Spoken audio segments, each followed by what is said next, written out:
pledge. We have a national flag. I pledge allegiance to the flag of the United States of America and to the republic for which it stands, one nation, under God, indivisible, with liberty and justice for all.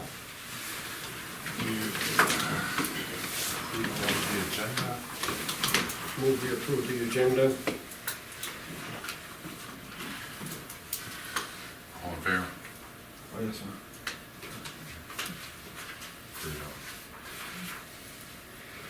Public comments? Actually, excuse me, actually. Could you speak up a little, please? I ain't said nothing, I'm just looking at, the agenda. I'm looking on the agenda, and I'm not seeing the, school start time on there. Because it just got assigned yesterday, so there's no way we can get it on the agenda.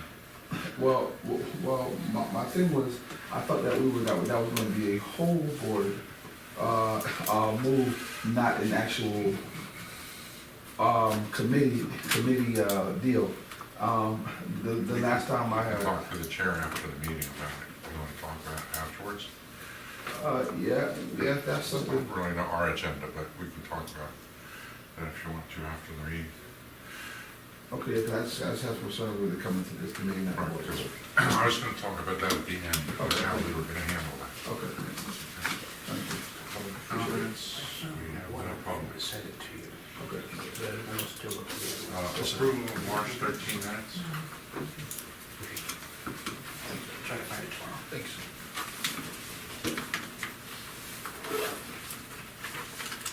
Oh, so moved. Second. All in favor? 3-0. Okay, the MOU for warning sirens.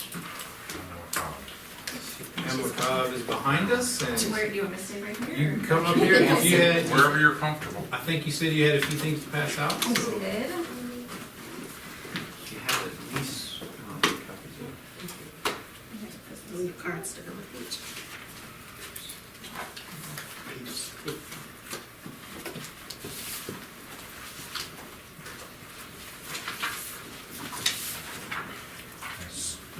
So I guess is what's in your packet. I'll just start real Okay. quick. I kind of just combined some correspondences Pamela and I have had, and to put together some information about what this is about as far as the warning sirens. So with that, I'll hand it over to you, Pamela. You can. Sure. I'm Pamela Yes. Cobb. I'm the disaster recovery coordinator for Beaufort County. Back in 2015, after the floods, we had the floods in upper South Carolina, we were allowed to, under the hazard mitigation grant program, allowed to apply for a grant. This is a project that we've been trying to pursue in Beaufort County for many, many years and actually have gotten approval for. So the original, what you had in your packet was for 12 warning sirens. Due to a change in scope, we've now decided to go completely solar instead of hardwired for the project, which now moves us up to 17 sirens. It is intended in the future to build a redundancy for hardwiring. That'll be probably through another grant cycle or county funded down the road. Since it is solar, the battery life, I checked with the vendor today, so if we had cloudy weather for a week or so, it should the battery life on those sirens would last for about a week, but they do not have to be replaced for about 3 years. The intent of the projects, these locations have been chosen to cover outdoor recreation venues in the county based on past tornado event data, households without phone service, age range, social vulnerability. This data was also provided by Will Country Council of Government. The system will include master control, antenna, power pack, poles, and other equipment outlined in the project. The sirens will automatically be tied into the National Weather Service. When they send out a system, it will automatically go out, be triggered to the sirens. The command center for the system will be housed in the Beaufort County Sheriff's Office. They will not issue out the warnings, it will come down from Charleston, but we can manually enact any one of the poles. The sirens also can be connected into intercom systems for the schools. It is on a tone. There's 3 different tones we can do for the sirens, but we can tie into the intercom system for the kids if you want to give a recorded message. The poles will be galvanized steel poles, will be placed by an auger truck 9 feet into the ground, leaving a height of 61 feet above ground. And the radius for the sirens goes about 1.5 miles. Time frame for this project is 3 to 6 months. It may go as long as 9 months because we've had to change from the original locations and adding on. It does have to go through review from EHP, so we may be tacking on an extra 6 months to the project. And then you can see the original 12 are here, and then you can see the additions to the project. So there's 4 schools that we're asking to be considered to be included in this project. And I believe the information I gave you yesterday has the aerial with the schools and where they propose to place each of these towers. Right. My question, how did y'all choose these places to place these towers? So like I mentioned already, it is based on, we did a bunch of different data based from Low Country Council, so social vulnerability, if they're in a high impact area for tornadoes, so that would be most likely the kind of weather event that would set these off, and that we would want to get most warning to the citizens. And that goes back to like 1950 that we did that data. You can see kind of on that map, it shows kind of where they're covering with this. Yeah, and you can see based on, in your packet, there's the 17 locations in the new packet, and then also the locations. And I will say too, we are in the process of doing a second grant application to finish up the project, to cover the entire Beaufort County. So why she's here is they are requesting permission to put these poles on our properties. We have to give them an easement to place these poles. So that, in the end, that's what they're here for, is to ask permission to place these poles on the 4 schools' property. And I do have MOUs here for the 4 sites, and it says in the MOUs, the county will be responsible for the cost share for the project, will be responsible for the maintenance associated with the warning siren, and then my department, disaster recovery, will support and assist the school district as needed, as well as be the point of contact for the project. So a question I have is, you've chosen number 4, Buckwalter Recreation Center, which is in very close proximity to Bluffton High School, A.T. McCracken Middle School, and Bluffton Elementary School, 3 schools there. I would think that those 3 schools would have children in them more often than the Buckwalter Recreation Center. So, I was gonna say, those are all gonna be part of the second phase, given this was started 3 years ago, and so it was a starting phase for the county. We can always add more, but we had to start somewhere. I didn't even know if we would get approved, council would approve it, or the state for this type of project, But at the same time, that's within that 1.5 miles, so you're gonna hear it if you're in the high schools. This is one of those loud sirens that, puts out a warning when there's a tornado, and if you're 1.5 miles away, you can hear it. Well, Bluffton High School is right underneath it. yeah, I'm gonna be very close to it. So they're But I was gonna- curious why you didn't choose one of those 3 schools.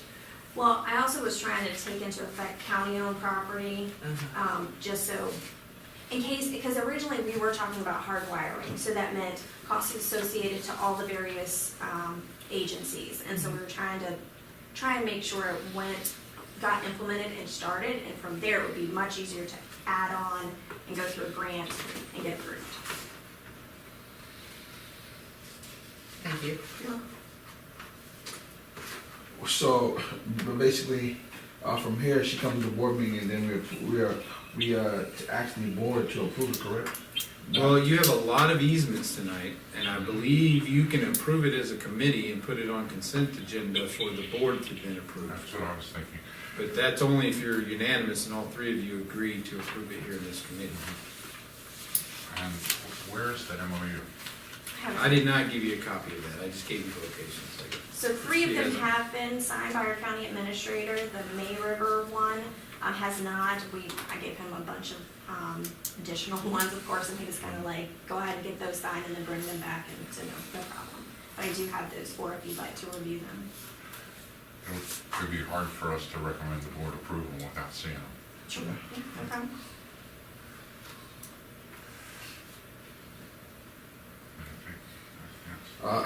Yeah, I was gonna say also, I just wanna make sure that our county attorney, that our attorney looks at it maybe too, just to make sure that everything is up to par on, and that we're not being responsible for anything of liability of, if anything's poles fall and hit someone that the county will be responsibility for, and that district will totally not held at fault for any equipment that they had this from the property by this company.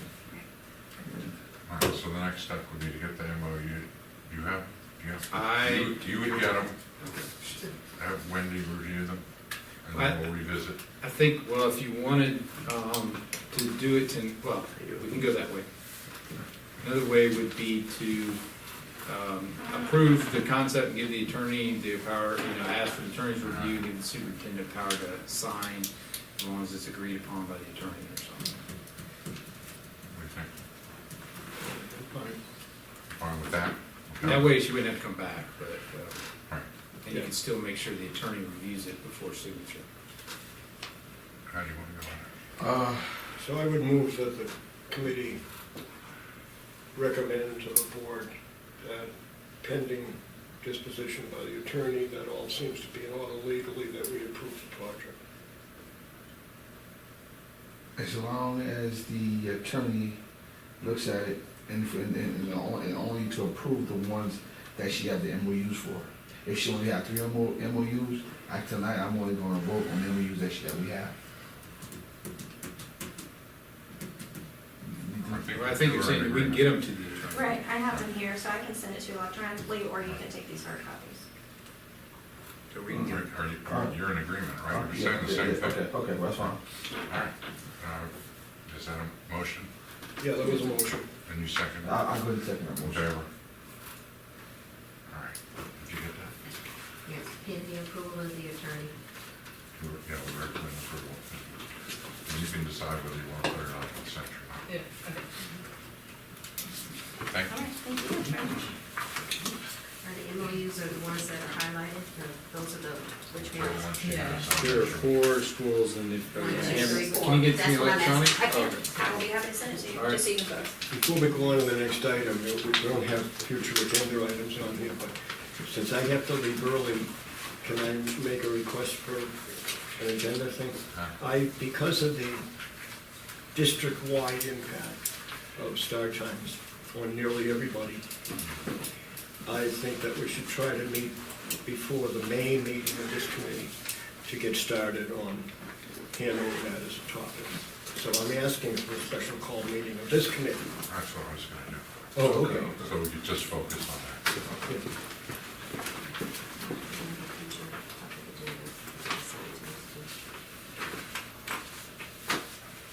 You have It's, another one? Okay, we'll get to that I'll at get the that at end. the end. But, yeah, that deserves its own focus, which is Yeah. what Okay, I great. told Tina when we got it assigned to us. We're gonna have to focus on just that. And we're just gonna do the transportation part of it. We can't do the academic one. We're just on the transportation. Okay. So, wait a minute. So, well, actually, we can talk about that later. That's fine, let's go ahead, right? Stuff about this. Easement, Austin Drive easement. Yes, and I invited Wes Campbell with the county to come. He is not here, so I'll take his place. This is, does he not have a picture? So, did not provide a picture. This is, it's been out there for some time. The county is requesting access from the Walmart parking lot to WK Austin Drive, so that the Walmart parking lot. Matter of fact, what they're wanting to do in their master plan is to put a barrier all the way down 170 so that you can't cross over, and they'd probably force most of the traffic through this light. W.K. Austin Drive is a road owned by, what's this right here? I don't have it Well, we drawn. go make copies of that. This is in the package. What I didn't have is a sketch of the area. I thought there was a sketch. I can explain it, but if I need to pull something up on the computer, I will. W.K. Austin is a DOT-owned road. If you're from Robert Smalls, so the main road, Robert Smalls, goes from 170 to, what is that, what's that road? Inside. On the backside of Robert Smalls. The Battery Creek. Is it Battery Creek? Is Rod it- River. Rod That's River Rod Road. Yeah, River Rod River Boulevard. Road. Yeah, So that is W.K. Austin. Everybody know the road I'm talking about? It's the cut down between, if you're I've going down driven it a Rod couple River, and you times, cut yeah. down there and you get down. Yep. So, in all honesty, I thought we owned that road for the longest time, but they did show us that that is actually owned by the DOT. Now, between that road and Walmart is our property. So, the county wants Walmart to be redirected to WK Austin, or one option. And the DOT is pushing this to redirect Walmart traffic onto WK Austin Drive. I've had many conversations with the county. They're well aware we are, staff-wise, not in favor of this in any way. They understand that and kind of anticipate that to be our response. They need that response from us before they can start looking into other options and tell the DOT that we're not interested in giving them that easement that would allow Walmart to access WK Austin Drive. I certainly would be in favor. I know that. My response to them, Putting that traffic on that road. I responded to them with, please provide me with how it benefits the children of Robert Smalls. And Wes said he went back to Rob McPhee and said, I found 12 reasons why they should be against it. I have no reason why they should be for it.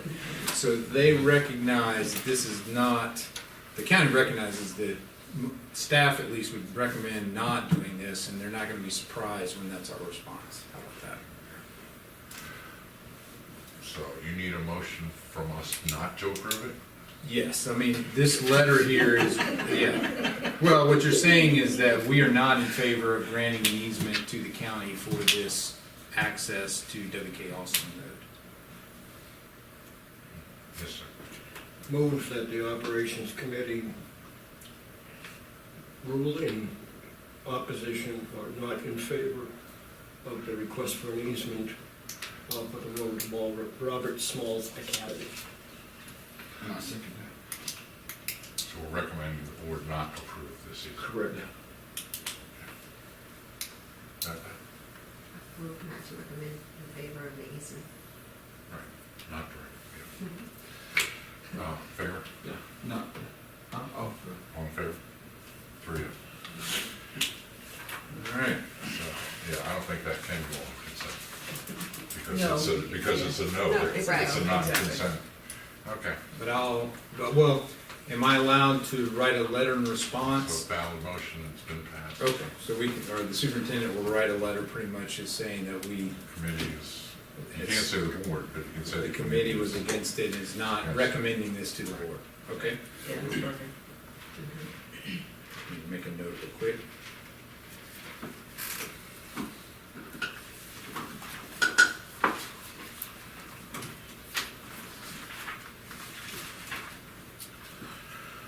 All right, next, fiber optic easements. There are 2 of these. These are the ones that we brought at the board meeting last time but held off on. One is, let's start, if you have this in your pack, is Battery Creek High School. So Battery Creek High School, this is the county pool. The county is changing their network provider for the most part. And so the new provider, which I believe is Hargrave, has to reroute to the pool. So they're requesting an easement for that routing. We have met with them and gone over the routing with them, and as far as staff recommendation would be to approve this easement to allow that to occur. well, now when we give this easement, how much land are they asking for? They're asking for the route to install and work on that fiber optic line. It's a utility easement that's a generic easement, pretty much just says if that goes down, they have the right to come in there and work on it. Right. So the depths of a trench, or bring their equipment and do the trench. You don't really lay out a route for something like this because you don't know the exact route it gets laid. Pretty much wherever it's laid, they have the right to come in and work on it.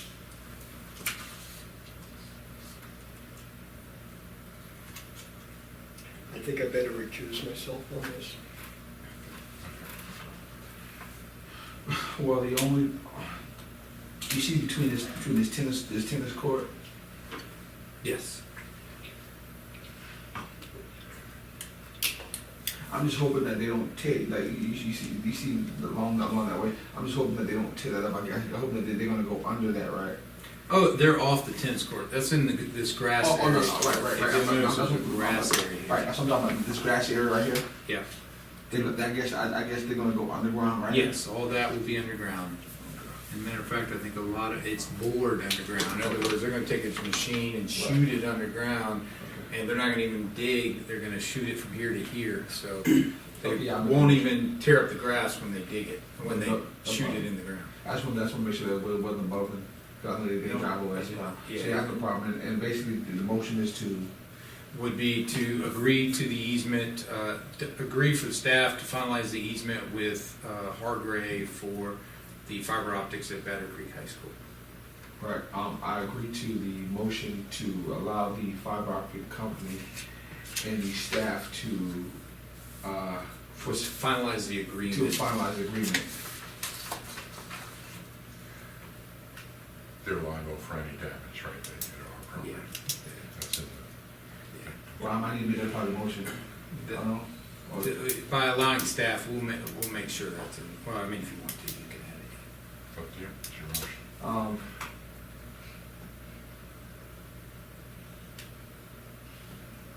Yeah, I just go with the current motion, but, I'm expecting you to, make sure that they're held liable for anything. Understood. All right, We will. all right. We also checked with them, and they'll be running on separate fiber from anything touching the school district's network, so there's gonna be no crossover, no interconnecting on the school district. We got you in the room. I remember these conversations about a month and a half ago. So I second that, obviously. No, 10 seconds. Yeah. Two. Well, Basically, just pass it down. So that cannot go on a consent agenda, or can it? Just out of curiosity. It Well, can't. it's still unanimous. Okay, all right. because he's recused. All right, the next one is a That's Comcast. up to, whether you put it on the consent agenda. Okay. You don't have to worry about that right this minute. Yeah. So the next one is a Comcast fiber optics. This is Rue du Bois. Is everybody familiar with Rue du Bois? This is the road I have no idea why we own, but we do own it. Someone messed High up. school? Yeah. Yeah, we own It's that the road. back entrance before the stadium, so Right. the Board of Education owns all of Rue du Bois. That is our road. And so Comcast is installing new fiber optics for, It makes good perfect sense because of the fact that Rudolph comes right there. If we ever need another access to go to the football stadium, then Rudolph would be that access point. yeah, I mean, that is our road. Right. That is our road at the back of the stadium. But funny, we do not own the road between Rue du Bois and the stadium. Now, why we don't own that, things that were done in the past that I would not recommend, but it's the way it is. So they're bringing fiber optics across from BB&T Bank, and they're needing to run it down Rue du Bois. Again, the staff recommendation would be to allow them to do this. It's just a utility easement for the installation of a fiber optic line down Rue du Bois. BB&T is still BB&T Bank? It said BB&T Bank on here. I don't know Yeah, actually what it's yeah. called now. What is it called? I don't know. But I was reading off here. I don't think it's BB&T, I think it's. Sea Island? in that No, building. it's not Sea Island Bank anymore. Whatever, we know the building. If that's a legal identification. Mine might be the same type motion if you're okay with it. Yeah, I guess, we can, once again, as long as they are accepting any damages or anything that is taken out, they will take responsibility for it, and it will not come back to the district. So, And then it will be, held liable. so the motion would be to allow staff to finalize the easement agreement with, this Comcast, the subcontractor for Comcast for the installation of fiber optics. Okay. That's, Yeah.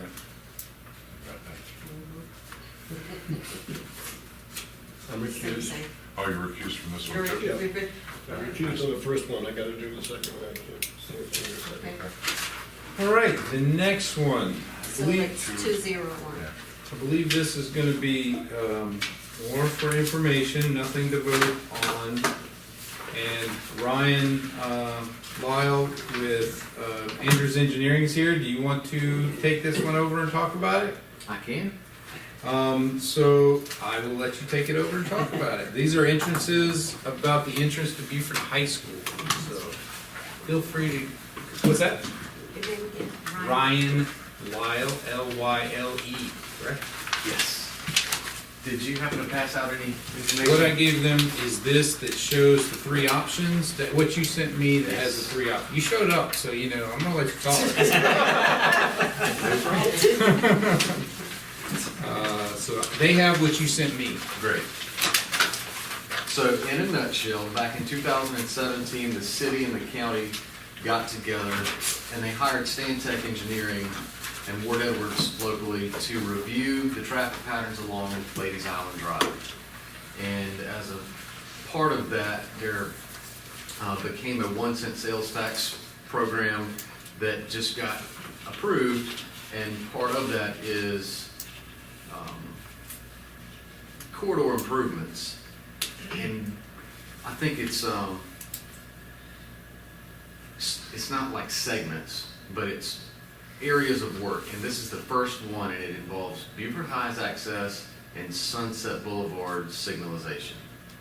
And the reason I kind of say it is two separate items is because Beaufort High currently has its own standalone signal on Highway 21 to cut through a shopping center to access the front of the school. And one of the recommendations in the 1-cent sales tax is to relocate that existing signal from where it is a few hundred feet away to where Sunset Boulevard intersects Highway 21.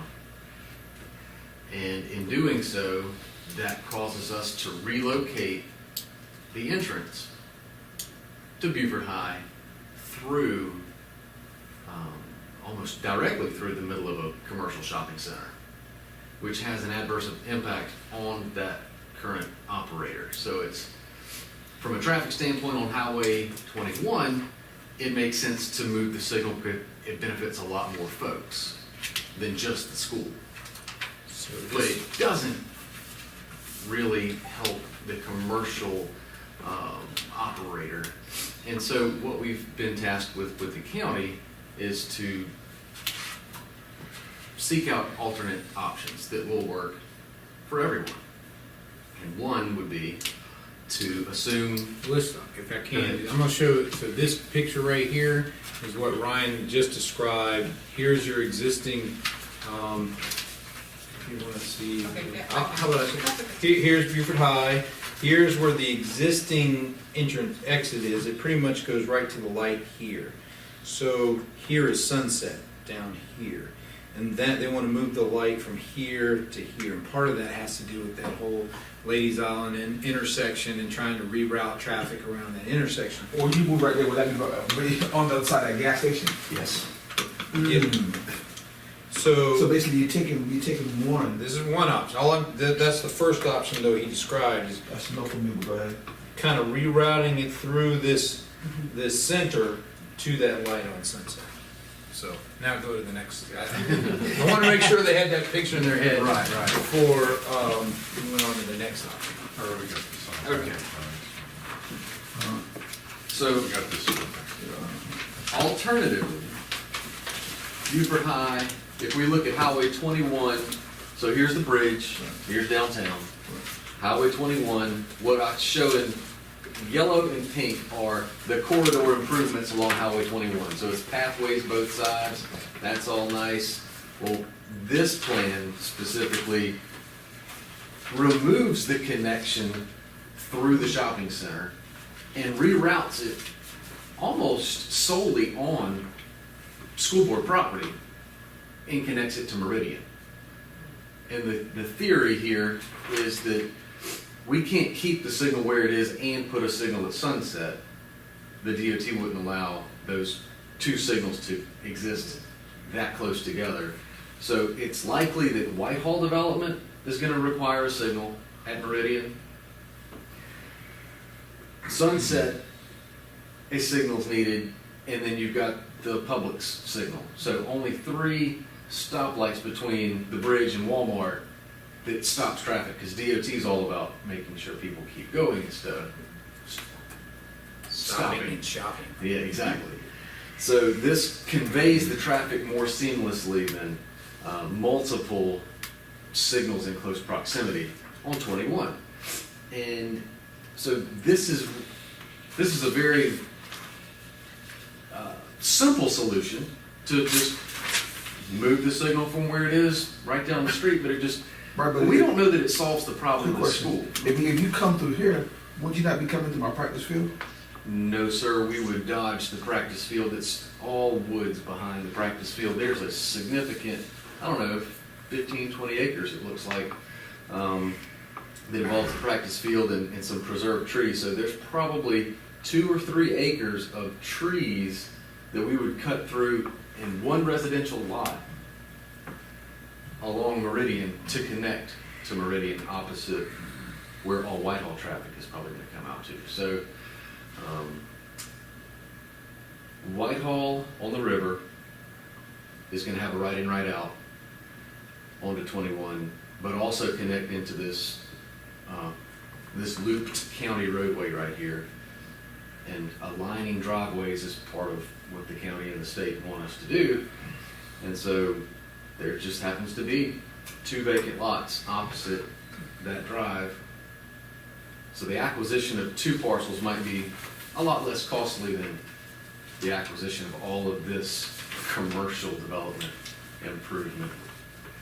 So we're just analyzing different alternatives to solve the school's access issues, and maybe Robert would be better suited to speak on operationally the problems that exist through here and how they may or may not be solved with this plan, but they could be solved more so with one of these plans. So with that, Robert, maybe... Well, let me just say the whole reason why Ryan is here is that this is starting to get out in the public, specifically on that commercial property. He's having conversations with the tenants. So we did feel like this needed to be brought to the board to make sure y'all knew that this is occurring. There's nothing to decide, nothing to vote on, nothing to do at this point. It's just know that the county is moving in this direction. And also, Dr. Berg, that was one of his main things he's told me over and over again, is we have to improve the drive at Beaufort High. So, of these 2 versions, I've told, and Ryan's heard this from me a couple times, I kind of prefer this one, just straight access out. But actually, we already have an access point point there on the outside of the Right. gas station already. The problem is if they move this light, we want to go where the light is. So we don't want to stay here if the light goes here. And when they bring Sunset here, the traffic count's going to be way higher at this intersection. Right. Okay. No, this is what I'm saying. You know how you come out you come out on the side of the gas station. Yeah. Okay. So on the side of the gas station, we're ready for when you go into the field entrance that way. There's no light right there. Almost across the street from Dairy Queen. Now I'm lost. Where is the... So Dairy Queen is here. Okay. Right. Okay. And you come on. You come. So this is just that shopping center. Right. I mean, in Bud's Liquor or something. It's right here, isn't it? We've got a great... Bills. Whatever it's... That's all down there. Oh, I thought it was- So basically, okay, so right here, right here, they'll reach out, Obviously, I don't know the name of it, so that didn't do me very well. That's all right. So this is just know this is a concept out there. Now, this concept, what I like about this is it keeps our entrance to the front of the building like it is today. And actually, it could be a more grand entrance. You come in and you're right onto Beaufort High. It's all about, it's quick access in and off.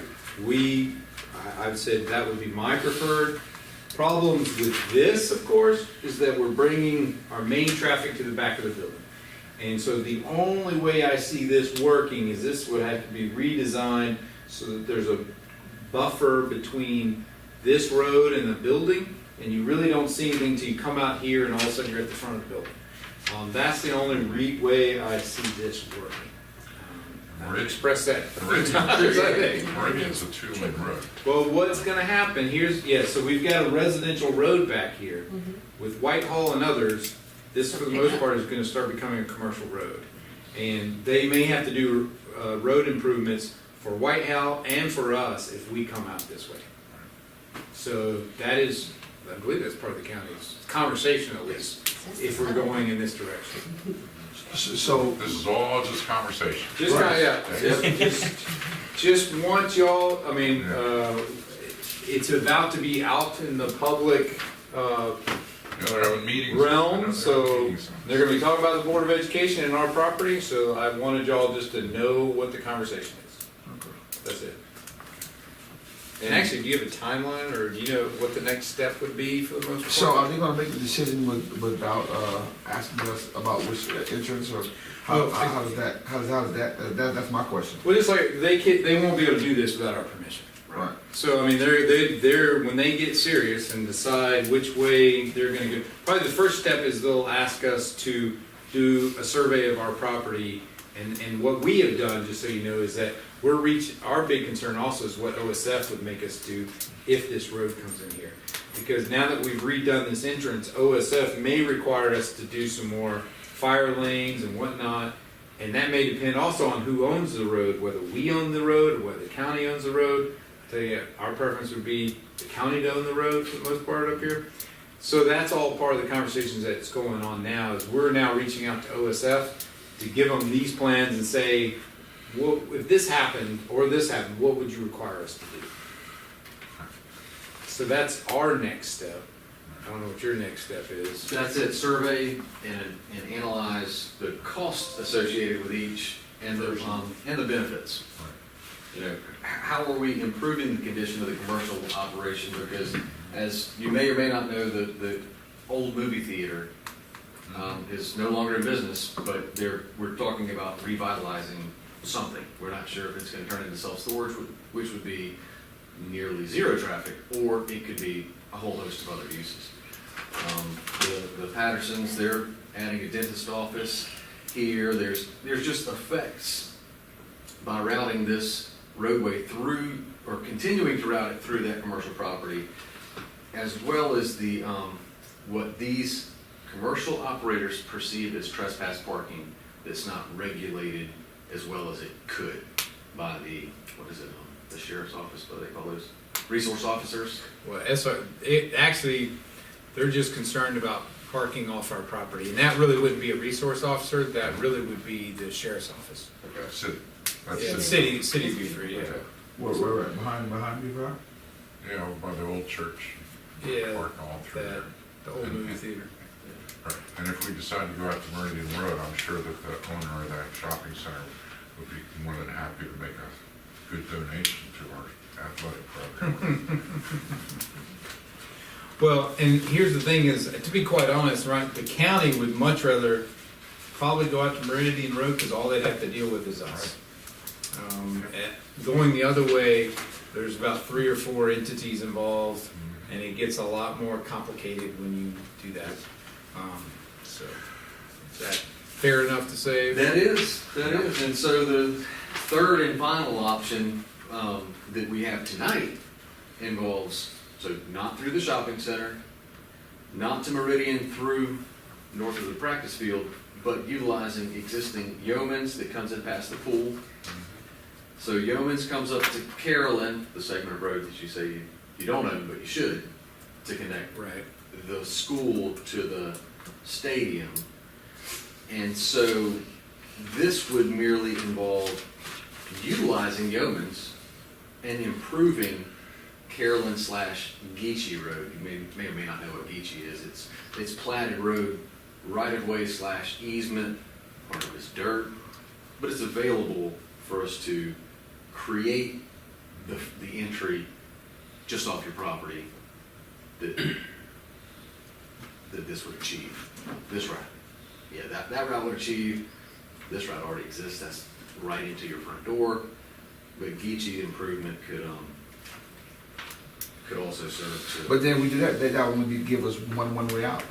And right now, when school's out, those kids going every direction, and parents are coming in every direction, so. That third option also, I'm not as keen on, just because it could become a cut through our property from, like that dentist office all about on the back. We wouldn't have control over it unless it's our road. Right now, it's not our road, so.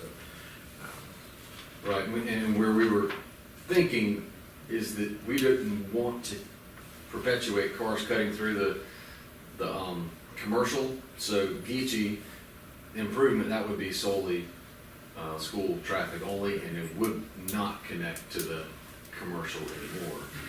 And no, as they don't like going through the commercial, wouldn't like that going through our school property. Okay. I was So for a good it commercial. connects, it would allow through traffic right next to our parking lot. So the bottom line is we have three options, some of which are very good. That is very true. And no decisions have to be made yet. Right. No decisions have to be made. So that was just for information. So do you have any questions for Ryan? I don't, because I'm with Ladies Island Business Professionals, so, we go through this a lot. Okay. We've heard quite a bit. And the Ladies Island corridor, people come down and tell us all that, so we know there's a lot. There's a lot between where we are and But the difference is, in the past, is that the county now has money. The penny sales tax, they have money to make this happen. So that's why you're seeing some things moving here, is because they now have money. Well, I just like to make sure, make sure that they keep us up and that they are working with us moving forward on this project. Sure. Yeah, the two biggest stakeholders are here. Right, yeah, because it doesn't affect us. Absolutely. All right, Ryan, thank you. Oh, I'm sorry. Alan? I'll keep my powder dry until we have to decide something. What I'll be looking for is an estimate in terms of what the rerouting of the traffic flow, either benefits or detracts from the safety and efficient operation of the high school. That's what's foremost for me. I understand. Be prepared to talk about that, We okay? will be. All right. that's all of us. That's our job, is to do that. Well, and that's part of Well, I the. was just wanted to say that. Okay. All right. Thank you. Fair enough. Thank you Thank all. you, Ryan. All right. Before we get to the CIP, which I know everybody's waiting on, which is, the town of Bluffton would like to purchase the town of Bluffton Town Hall that we've owned. You have a letter here just kind of requesting it, and where they have suggested some boundaries.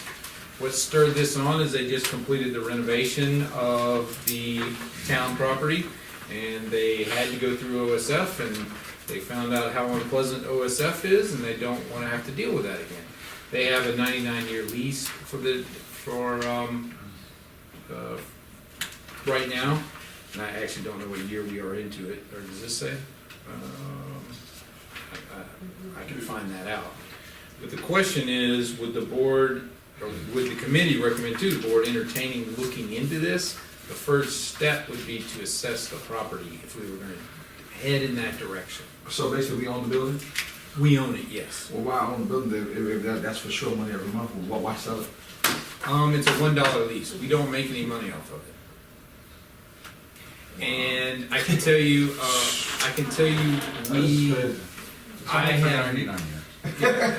I have no intention that I'm aware of, we have no intention of reusing this building for anything, and they have a 99-year lease, and they just invested in it, and that's part of it, is they want to protect their investment, and they don't want to have to deal with OSF again if they do something else. So the bottom line is, do we want to go to the next step? Or do we reject it on its The property lines get hairy.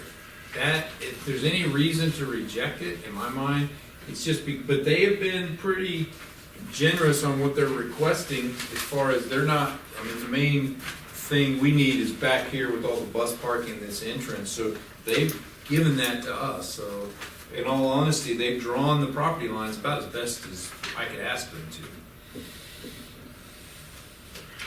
I don't know. I know you got a special heart for Bluffton, but I see too many times when we grant Bluffton too many things.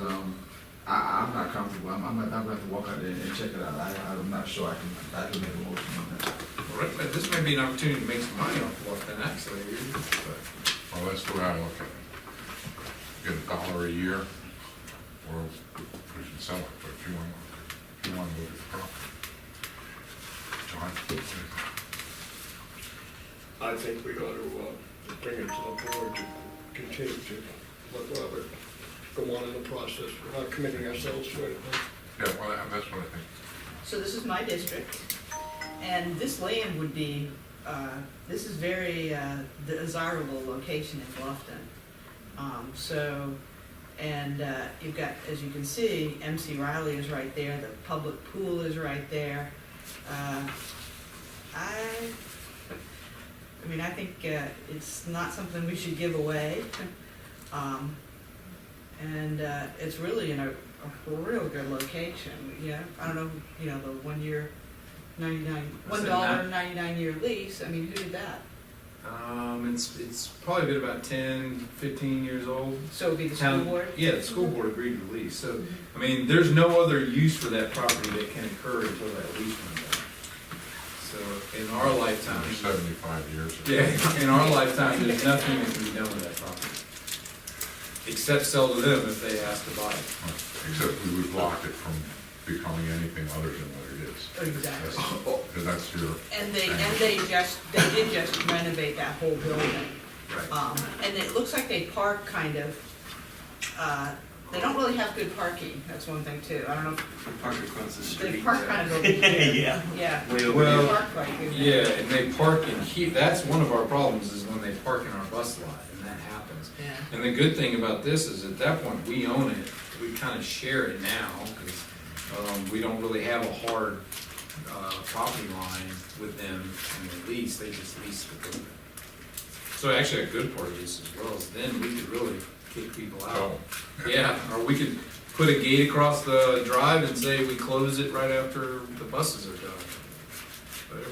I'd make a motion that we bring it to the full board for an authorization for Robert to go off and get an assessment on this property so that we know what we're dealing with in terms of money. Would you like me to invite the town of Bluffton to present it? Not until the assessment's done, Oh, okay. No, I meant, okay, I meant just, step by step. okay. I'm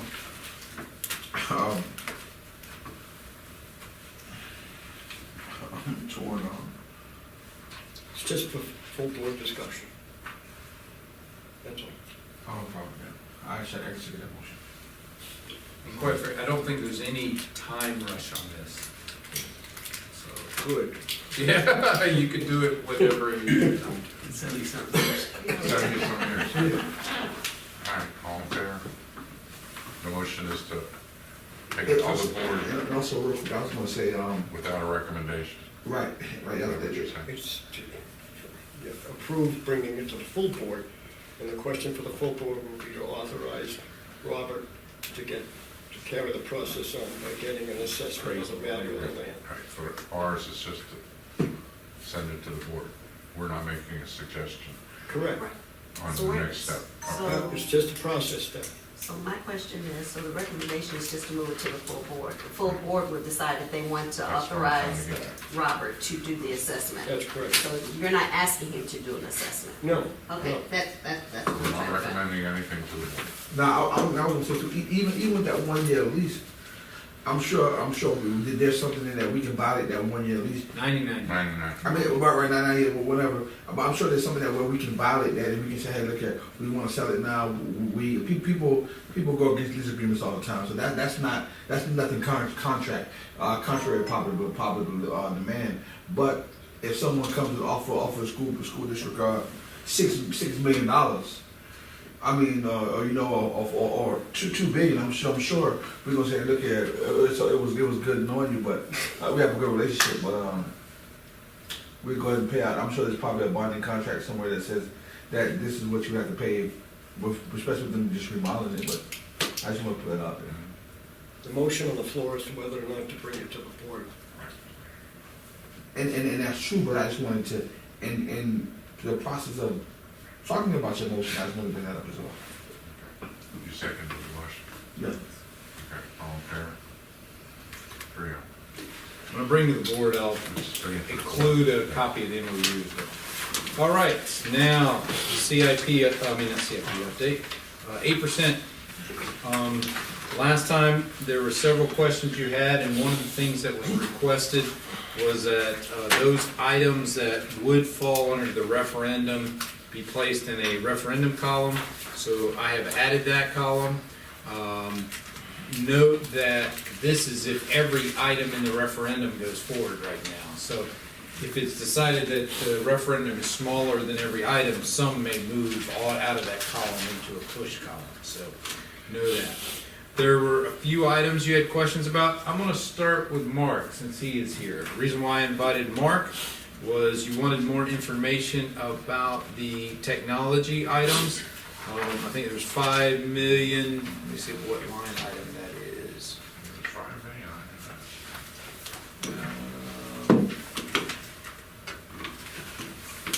It is item 41, and that's $5,778,000. Mark, you got the floor. Okay, for that 5 million thing.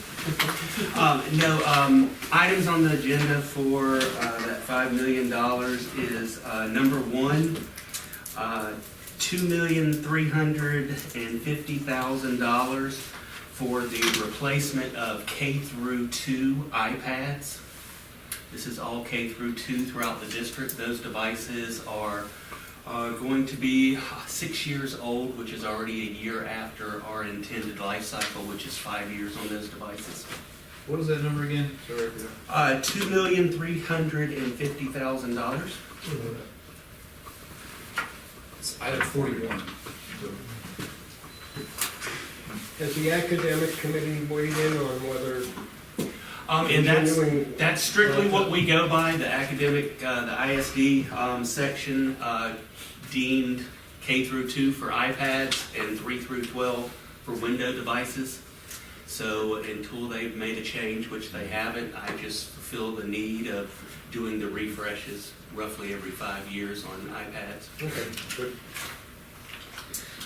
The second item on that list is $2.5 million for teacher and staff devices. This will include 1,800 teacher devices at roughly $1,200 apiece for $2.15 million, and then another 350 devices for support staff. These are social workers and other staff members in the district.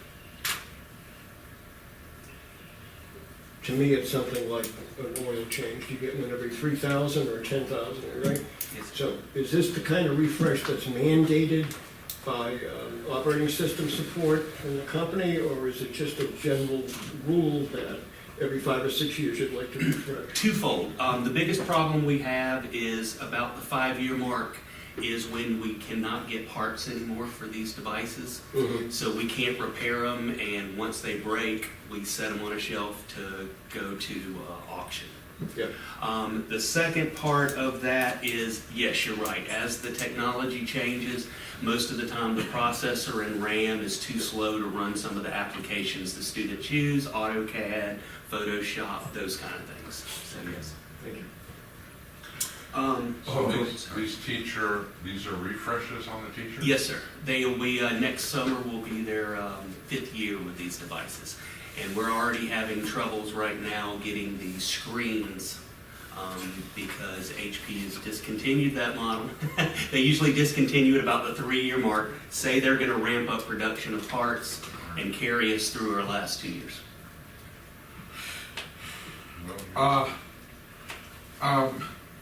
Also, what about the speaking, now that we're speaking about these right here, we're getting these for these, where are we at with getting the Promethean boards for schools? The box light project, we're already doing walkthroughs for the next phase 2. Right. Not the final 12, but the next 12 schools will be starting this summer. And that's when the money frees up for that project. Right, and I wonder, first of all, somebody asked, how long that y'all told that y'all wouldn't start over there until September? It could be. We have a contracting crew that's going to come in. They take the boards down. It's a one-day process. They come in, they do them at night. The next day, if any staff member walks in that room, it's going to be available and ready to use. So we're basically at the hands of our contractors on the timetable. Generally speaking, it's 5 to 8 days, depending on the size of the building, how many rooms that they're Right. replacing.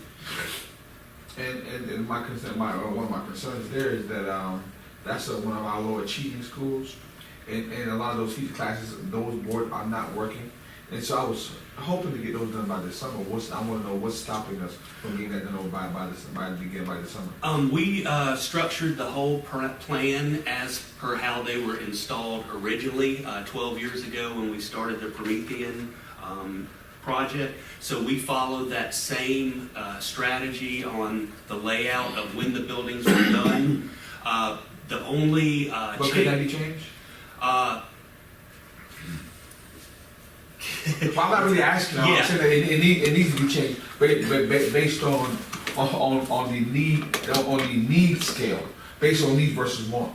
Right. Because that building needs those Promethean boards versus some people want Promethean boards and their boards are still working. Yes, sir. And I went over there. If there's any board that's not working in that building, please let me know, because what we have been doing is as we pull the boards out of the schools we've replaced, we've cannibalized the parts, and we have the parts in our warehouse to fix these boards. So the school should not be without a board.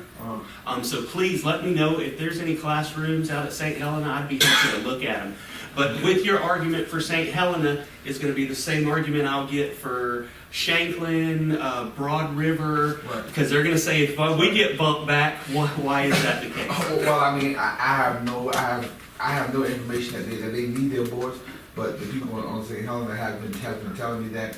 So just my point is really, if you ask me, I understand that we have given boards out to some people, but those. When it comes to things like this right here, those should be our low schools. I feel should be the first schools to get these things so that we can start moving these kids up. I mean, Not getting any disagreement, but that's not in this 5 million, is it? No, sir. That was That was approved for last year, and we are moving I know I forward. gave you a hard time about Yes, sir. last year. okay. Yeah, and the implementation's a whole. Yeah, You because you have a problem with the implementation. yeah, I do. The total project will be 3 years for every school to have the new panels. And that's based on wearing out the usefulness for like our river ridges, our May rivers. Until those boards get at least 5 years old, we cannot think about pulling them off the wall. John? Do we have a communications process issue if our board's not working in schools and IT doesn't know about it? It shouldn't not be be. leapfrogging to the Board of Education to identify Absolutely that not, problem. sir. All of our teachers and staff members know to use a web help desk. And we also have roving techs for our elementary schools. An average tech will support 2 to 3 buildings, depending on the size. And middle schools and high schools are 1-to-1 with our support staff. Right. So any teacher or staff member can fill in a request that something's wrong. And on a standard request, we have 2 days to fill it, unless it's a major issue, wireless or network connections down to the whole building. We have basically 6 hours to Right. get it. And however, that's great, John. That's great. But the reality is, I'm in the schools and I ask questions, and the teachers might get busy, and some teachers might feel as though they've been the last ones, so therefore they don't have to call the help desk, and they don't have to call him because I'm the representative, and that's one of the schools that I'm in. I know, but I know why you asked your question, and so therefore I just want to let you know that they don't have to, and you're right, and he's right, they do have that. But being that I'm a great representative and I'm in my schools and I see them and I ask them about that, if they tell me, then guess what? That's my job. Thank you. It's it's a real issue, but it's not part of this CIP, Right, so. exactly, so let's move on. So let's finish the CIP. Okay, next on the agenda is, I'm sorry. David, can I ask you a question? You didn't tell us the other one, almost 900,000 for that, 5.8 million. 5.8. Yeah, I've still got, yes, I've still got two more categories. Moving on to something else. Okay. For another $500,000 is for network electronics. What network electronics is going to cover is our content filtering for all our staff and students. That is required by our federal SIPA regulations, and for us to be compliant with our E-rate. We get basically $5 million in E-rate funding every 5 years. We generally use that money on refreshing our wired switches and our wireless access points. We pay that money up front, and then as we submit the forms, that money is reimbursed to the district. And for the last one is $150,000 for UPS systems. Quick question, Yes, sir. that last one, is that for our badges, is that for like the badges to get in? No, sir. That's for content filtering. Basically, every kid that uses the internet, we have to have a way to protect what they view on the internet, to keep them away from porn, proxy servers, bad sites, guns, violence, gambling. We basically filter all that for our staff and our students. Okay, jump in there. You said we get reimbursed off a grant? If so, I don't understand why it's coming out at 8%. We get a reimbursed, but it generally takes 3 to 4 years for that money to come back, and it does come back to the district. The federal government is not quick on paying back that money. That's And E-rate. procurement. That's reimbursement. E-rate That's the- reimbursement. that's the Just E-rate E-rate. reimbursement. And none of this stuff falls under E-rate. The E-rate came 3 years ago. 3 or 4 years ago, excuse me, I don't have those numbers in front of me, but it was about 3 to 4 years ago that we refreshed our data network and started refreshing access points. Well, So actually, those checks will start coming in hopefully in this next year. so it's up to the finance committee to figure out where that money goes when we get it. Well, I was gonna Yes. say, but procurement, they won't let us purchase it, you know, with a promise check. We have to have money in hand, purchase it, and then get reimbursed. Or, yeah, technology That's doesn't smart. see that money when it comes back. Yeah. That's smart. I try to do the same thing with my wife, but it doesn't work. Another question is, even though I have these firewalls, I don't know how reliable they are because of the fact that when I was teaching in summer in school, the kids could show me, they could go show me how to get into another program, and when I get into the other program, I could go in any program I want. Unfortunately, the internet comes out with around 2,000 to 3,000 proxy sites every day. And a proxy site allows you to go to what we think is a safe website, and then they can enter address for a not so great website. We don't have the staff to keep up with that much, so we depend on currently iBoss as our content filtering. They have a staff of people and all these web bots that scour the internet and enter these sites as fast as possible. We do look for excessive bandwidth from our staff and students, and we do see it. We do hone in on sites, and we do have the ability to block them and then submit them to iBoss. And once they are submitted, their engineers look at them and then make a global, say that's a bad site for everybody. But unfortunately, we cannot, and we do put that in our Connect to Learn document, that we cannot stop every site and Right. everything. And my reasoning for saying that is I'm just wondering, is it even worth spending money for that program to do that stuff? Without having the content filtering, we wouldn't get the $5 million every 5 years. We'd also be in federal violation of the SIPA Act, which is the Child Internet Protection Act. And that would cause other grant funding to be lost. Okay, so that's what Right, so so those are the pros of it. Yes, sir. So just for the content filtering, that's around about 350,000 every 5 years. But that in turn gets us roughly anywhere from 5 to, depending on how many grants we write, probably $8 million in return for that investment. And it also gives a little bit of peace of mind to our teachers and our parents. Teachers, one, we keep them a little bit on track. Right. Well, that's okay. Well, that's a little more comforting. But Our biggest problem is we have 8 hours a day to try to fight what kids do for 16 hours a day. Because we have the documents, we've got the Google searches, and we send out reports every morning to our principals. So if anything's flagged, suicide, bomb, anything like that, it'll be caught the next morning, and then either law enforcement or they will go and have a counselor talk with the student if it's something related to suicide or anything like that. And because of the few deaths we've had for suicide in the district, I don't have the numbers for you of how many times, because that's confidentiality on when that comes in. But we would like to think that we have made progress in stopping some of those incidents. thank you. You only have to stop one Yes, sir. to pay for itself. But I am concerned about, because you keep saying, we get a payback, but I never see the payback. That's one of my problems. Okay. We're getting 8 million back, but I never see it. I don't know where it goes. Well, you said 8 million Because it's- grants. Well, grants. Grants part of the funding. The grant money comes in somewhere to our general fund, Right. and Yeah. somehow that should be offsetting what we have to use at 8%. So when do you estimate So that that's we a little should get? circle I'm uncomfortable with, Right. but that'll be a question I'll have for time. Okay, that's what I was gonna say. I was saying, is there any specific time that you see us supposed to be getting any money back? For years. That would, we'd have to look at our E-rate coordinator. He manages all that and Right. works on finance. Okay. But I'm, Okay. yeah, I need to pursue, I don't wanna see that circle. Okay, yeah. I wanna see where the money comes back. Well, I would say if we do. a Okay, special meeting, the last big ticket item is $150,000 for UPSs. Our UPSs is our uninterrupted power supplies that we have in all of our network closets. In the event of a power outage, we have based all that on a 30-minute runtime.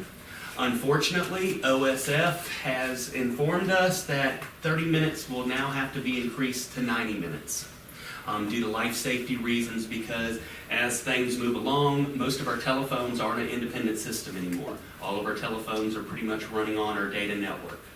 So because they run on our data network, they're wanting increased run times. It's not something we can do overnight. And we've been kind of like the old adage of eating the elephant. We're taking little bites and making progress. So we haven't had OSF come in and give us a direct mandate saying you have to do it by a certain time, but they're threatening. Excuse me all, I have to go. Great, I'll see you all Saturday. have a wonderful event tomorrow. Congratulations. Thank you. Yes, congratulations. Thank you.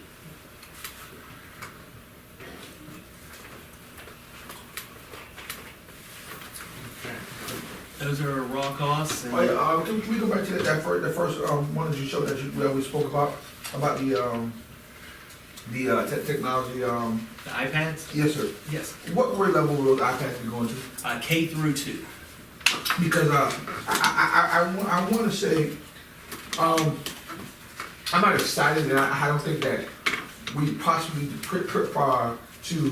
purchase those iPads for K through 2 because of the fact that I think that these iPads are taking teachers are saying that the iPads are becoming too much. So I think before we approve that purchase, I think we need to revisit with the academic, with the ISD staff, and also the administrators, and see if that's something that we want to keep, and we want to keep spending money and going towards iPads. I mean, because some teachers told me that yeah, iPads are good, but sometimes it's too much of a distraction, and the kids are doing too much of it. So that's something that we might need to check out before we make that investment. Y'all can take that to ISD. Honestly, I wouldn't have an iPad in the school. An iPad is a consumer device meant to be email and light internet access. As for a student learning how to read and write and get a job for the next century, I don't think it's the best tool, but that is not my call.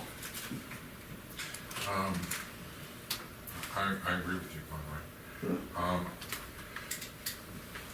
I'm trying to figure out where we go to find out whether K through 2 iPads are worth an investment of how much was that? 2.35 mil every 5 years, which usually goes up every 5 years.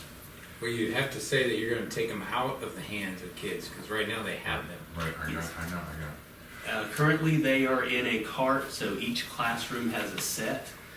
I'm glad you said that. Also, how long have you been in that position right there? This will be my 3rd year, sir.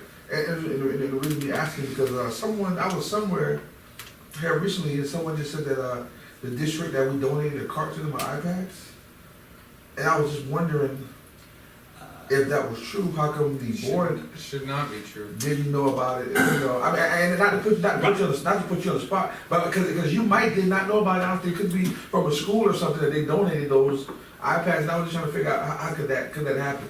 Generally speaking, everything we do is, we get requests all the time from employees to buy our stuff. It's too much of a hassle and it's kind of illegal. So basically, we run everything through You should GovDeals. start with the illegal part. Yeah. Sorry.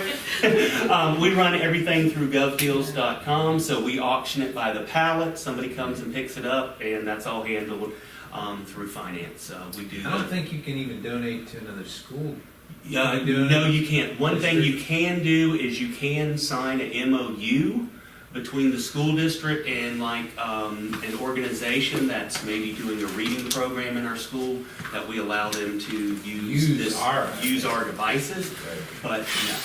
Yeah, if you have anybody that said that they have donated iPads, that should not be true. Yeah, and I would not think we would be giving a cart of iPads away because we are very scarce on our iPads because we are at that 5-year mark.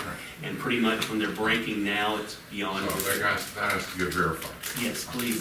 Let me know. So I'll be happy to on follow the up. K through 2 thing, I don't know how we put that 2.35 on hold, but, until we get an answer that it's worth it from whoever.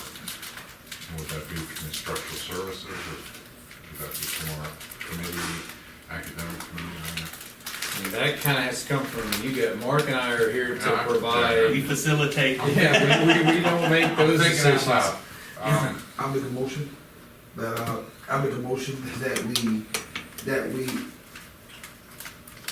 do not move forward on the 2 point. How much was it now? 2.35. The 2.35 to getting the iPads for the K through to 2nd until we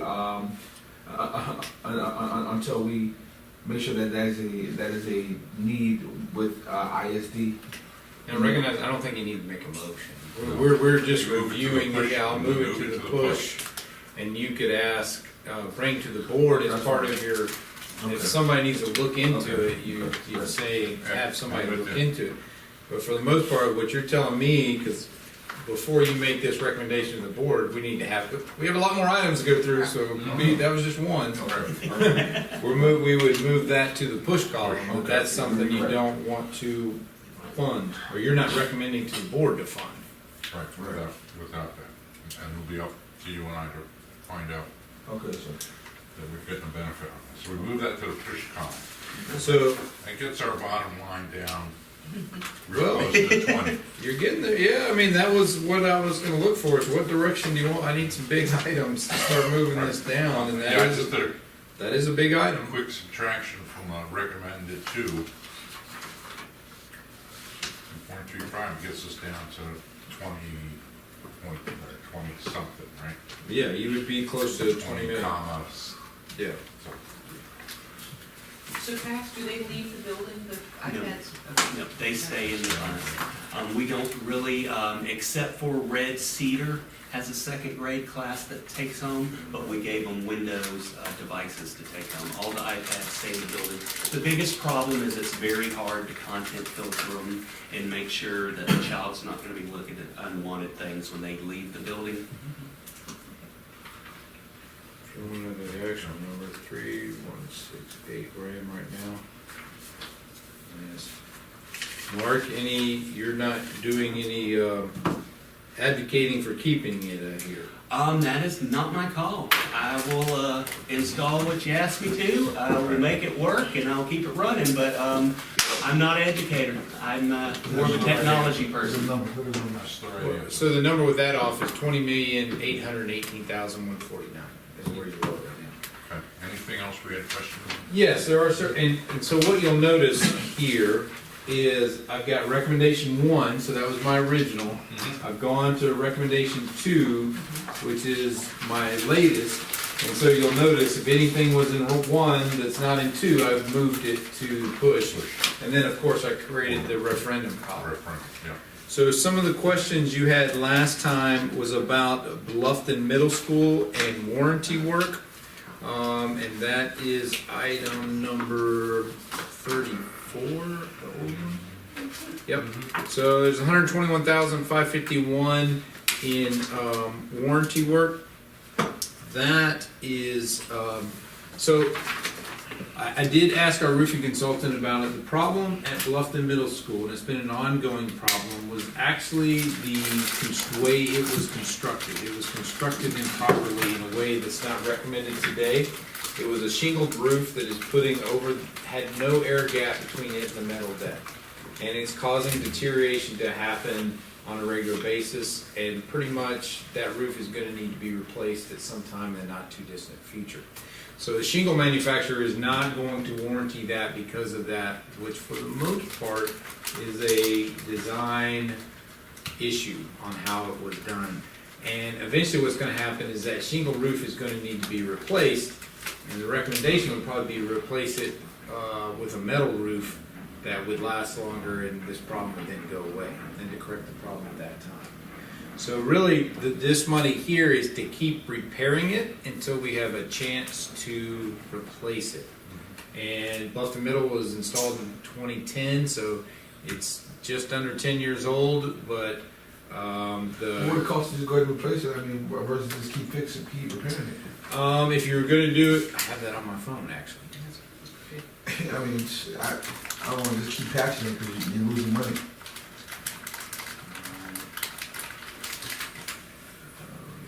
There's a roof over West Helena too, is leaking somewhere over there. And that's a shingled roof as well. Most warranty. Let me see if I can find it.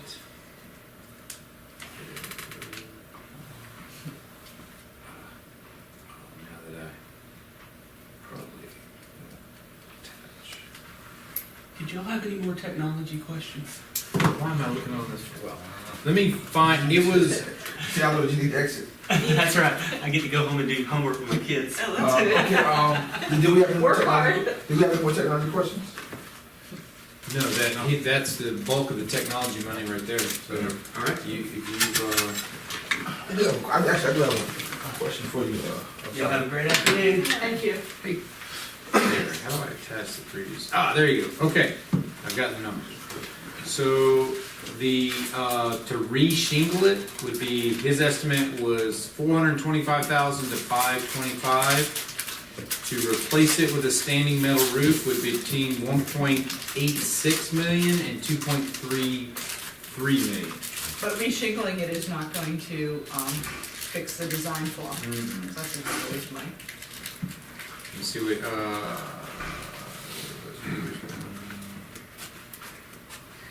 well, each time they're repairing it with shingles, they are putting an air gap, or they are putting something in there to get more life out of it. Let me read. The sheathing is causing the issue. The sheathing is glued directly to the insulation. This causes the sheathing to retain heat and fasteners to back out. He said the question is difficult to answer. Yes, this problem will be a persistent problem that will continue to occur and continue to cause nail pops out. If it were my roof, I'd look at the amount of money I put towards the roof on a yearly basis to see if replacement is even justified. The cost, and that's of shingles.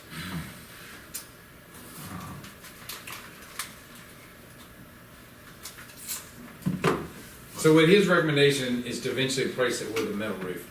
And what happened on that building is it was originally designed with a metal roof, and to save funding, this is pretty mean, but my understanding is to save money, they went to a shingles roof, and when they did, they didn't alter the detail properly to be a shingle roof. So you're only, and so the next question is, how do we get that paid for? The only avenue would be to sue the designer of some fashion. Usually the person that wins out of that's the lawyers.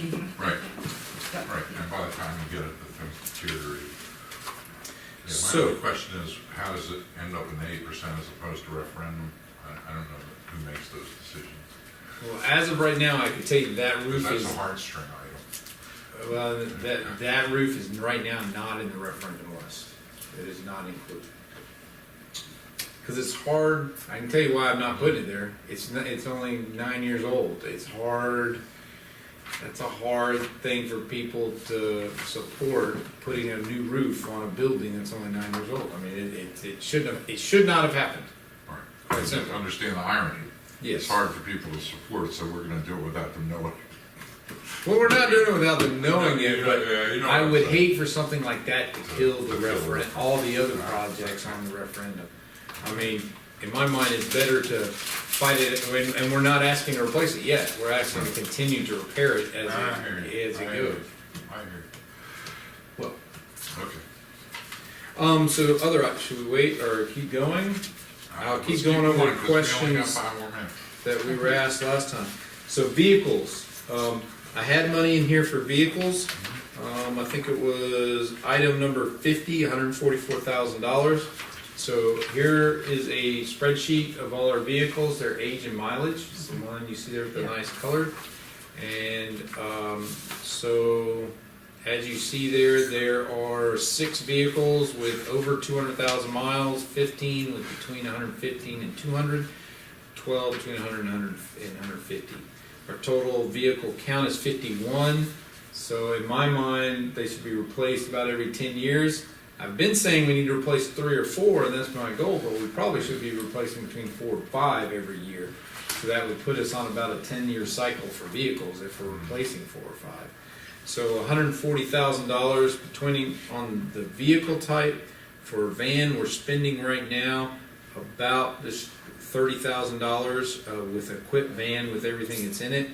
So that is a little over 4 vehicles. If you approve, and the problem is we did not approve funding last year. So I know money's tight, and I went without vehicles last year. I don't think I can keep going without paying for replacement vehicles.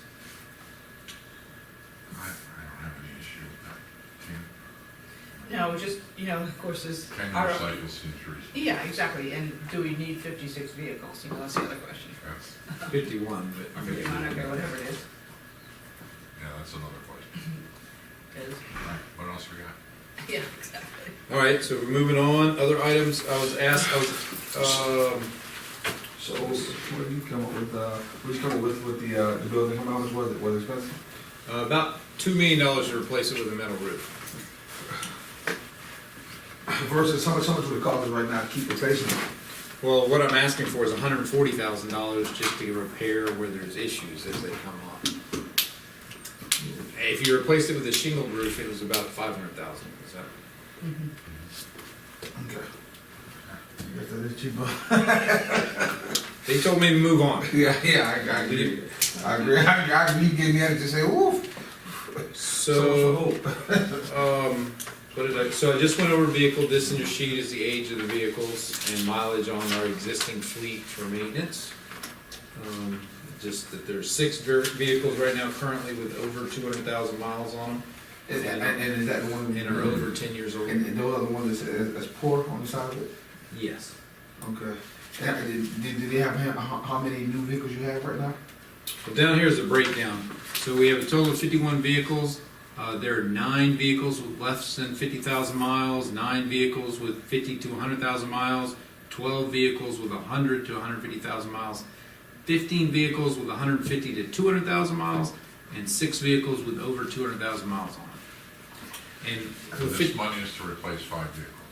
yes, a little over 4 vehicles. How much money, how much was it again? $140,000. We're spending about, for a fully equipped van, $30,000. For a truck, we can get a truck for 26.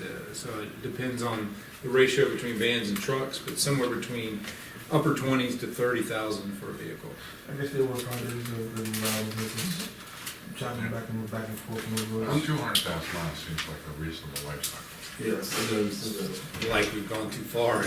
Look on some of them. But yeah. On my time, I went about 400,000 miles. 400,000. My goal is to get to 250. I'm on 175 right now. We'll see if I get there. It's in the shop right now, of course. So, too. Yeah, exactly. Yeah, I can't get in that conversation. All right. Not sure. So other things you did ask about. One was the Mossy Oaks roof. You wanted to know the age and section.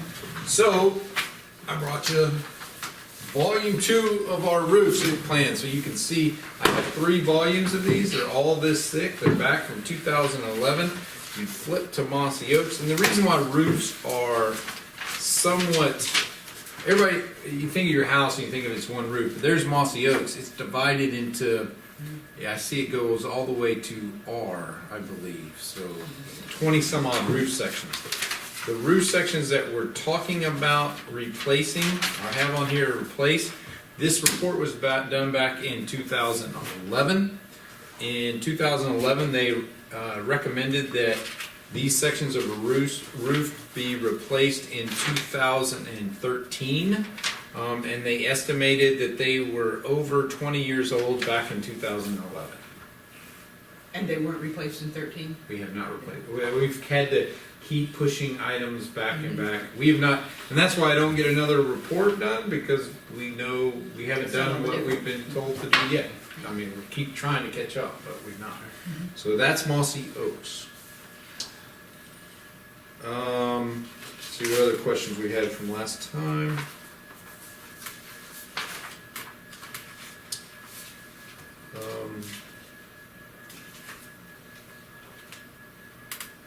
Got some other notes, but that's, do you see any other questions? Yeah, I got one other question. Okay.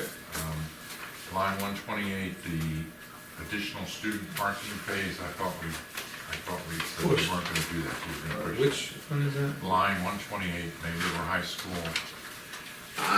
additional student parking. I know there was, I have not, but I can push that. And that was my feeling. Yes, it's So- I know Mr. Dowling was quite against that. I would say if you talk to the school, they'd say there's I a know. great need for parking, and we're gonna just You can put it in continue the referendum if you want. adding more students, so. But yes, I will push that. If we're going to expand the high school, because we're going to design, then that would seem to be part of it. Well, The yeah, additional it- parking to handle the expansion and not pull it out of this. So if we back out that 392, I believe we're at the 20. We would Real be, close to the 20. well, you're a little low, I think we're at 20.8, so you're gonna be down at 20.5 20.5, or 4, because of, yeah. All right, what other questions? I think that's palatable. I think 20.5 is pretty palatable.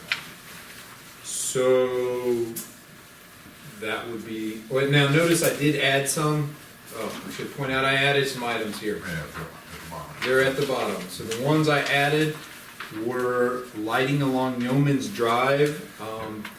That is what some parents were concerned about, the lighting that gets them from Beaufort High School to the stadium.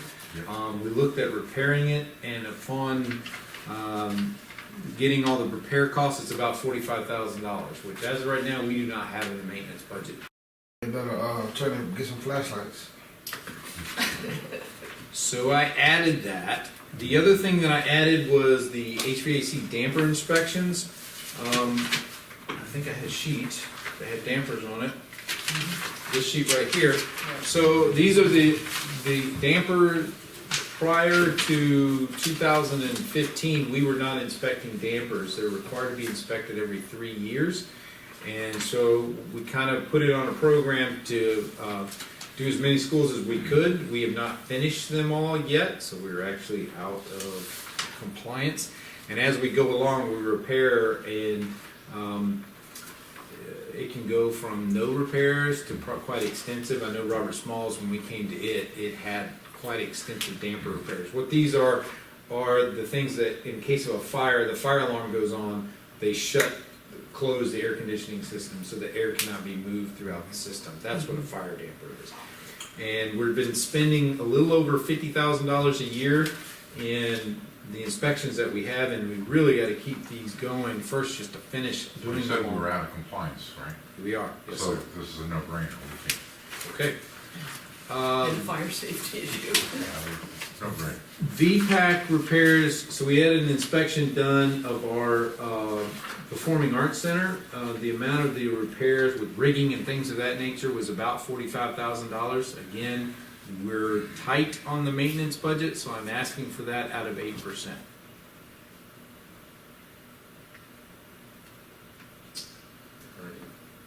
Questions, I'll move on. You said you're asking for what now? The repairs that were found of performing arts centers, the rigging and things of that nature. Where, and which one? It was all the performing arts centers, Beaufort High, Battle Creek, Hilton Head High School, all the high schools that had performing arts centers. And this is safety. Yeah, I items. saw it. In fact, yeah, you talking about those wires that come down, because I was at the Matilda play, and I asked the lady, I said, asked Mrs. Fest, I said, yeah, before, I said, Mrs. Fest, what are those wires, and why are those wires hanging? And she said, well, we've been putting in it for that time, they just keep pushing it back, and one of those wires, one of those kids, we would be in trouble, that's a hazard. That could be. So you're endorsing this? Yeah, I mean, I'm endorsing. How much is The it? last item. And then the last is a HERE testing. That's Yeah. asbestos testing. We actually had an inspection this year. I've never been inspected. The EPA actually came down here, went through all our books. I've yet to get their final report. That's to be done every 3 years. Luckily, we had done it a summer and a half ago, but now that we're on the radar, I want to make sure we have it lined up to do again. And it did cost us about $50,000 to have someone go through all the buildings, document all the asbestos locations, and they have to look at it and do it every 3 years. Really, real quick, I'm moving David, but now I know that Hilton Head has Hilton has the latest one, Wait, the auditorium.